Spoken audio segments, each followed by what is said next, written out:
د دې وجې نه خو مولانا صاحب به ستا خیال کړی چې کله عمران خان په حکومت کې یې ورکول یا نه ورکول، خو خبرې مشروع کړه چې نه امامان له 2000 روپۍ تنخواه ورکول. نه دي بعضې دنیادار ورته چې کوم دی لکه داخلي ماخلي وکړي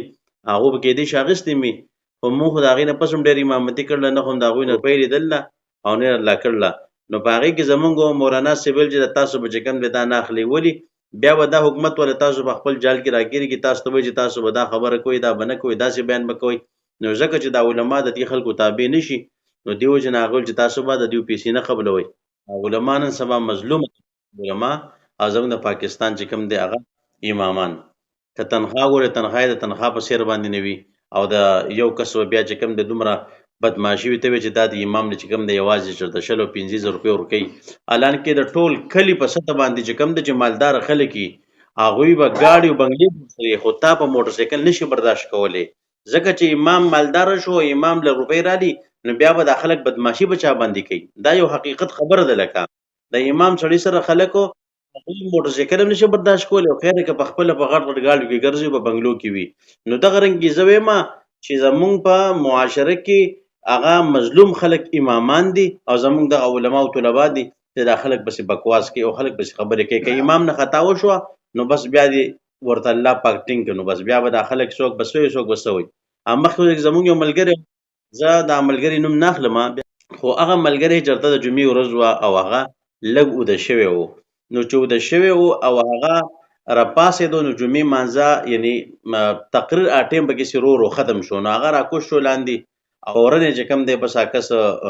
اذان وکړو، هغه چې کوم دی خطبه شروع کړه. د خطبې نه پس بیا فورن خلکو چې کوم دی بس شور او لانجې جوړ کړي. د مانځه نه مخکې دا مونځ نه و شروع شوی، د مونځ نه مخکې خلکو غوبل جوړ کړو چې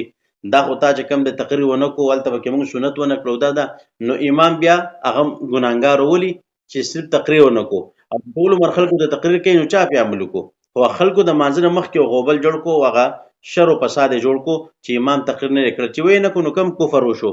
خطبه خو یې لکه نه اصل کې چې کوم دی ضروري سیس خو خطبه ده، که دغه تقریر خو ضروري نه دی. خلکو د پوره چې ورېږه د امام خو پکې تقریر ونه کړو، نو امام چې کوم دی هغه د ډېرې خبرې وکړې، د هغې بېزتي وکړه. زما مقصد دا دی چې دا امامان زموږ په پاکستان کې ډېر مظلوم خلک دی او زموږ علما او طلبا دا ډېر مظلوم خلک دی. زه به یو خبره په اخر کې دا وکړم، زه خپل امامانو حضراتو ته راکم چې په جوماتونو کې امامان پاکستان دي، که نه تاسو صرف د مقتدیانو دغې زردو روپو تنخواه ته مه کښېنئ، بیا به در باندې بدماشیانې هم کوي، خبرې به در پسې هم کوي، ردې بدې به درته وایي، که لږ غلطي در نه وشوه نو بیا به چې کوم دی په بل طریقه باندې خبرې کوي. دغه امامان له پکار دی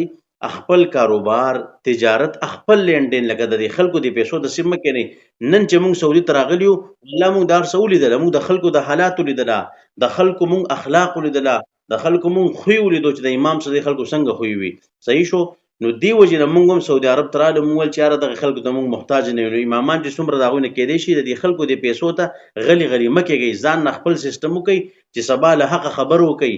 حق بیان وکئ. هلته به په حاجي صاحب کې به 100 غلطیانې خو ته نه شې ویلی، ولې بیا خو حاجي صاحب تا د جومات نه شړي، بیا خو حاجي صاحب تا له ډوډۍ نه راوړي، هلته به بل خلکو کې به خو ته به حق نه شې ویلی، ولې هغوی ته مجبور یې محتاج یې. او چې کله ستا سره خپل پاور و نو بیا نه د حاجي صاحب خیال ساته، نه د امیر صاحب خیال ساته، او نه چې کوم دی د بل چا خیال ساته.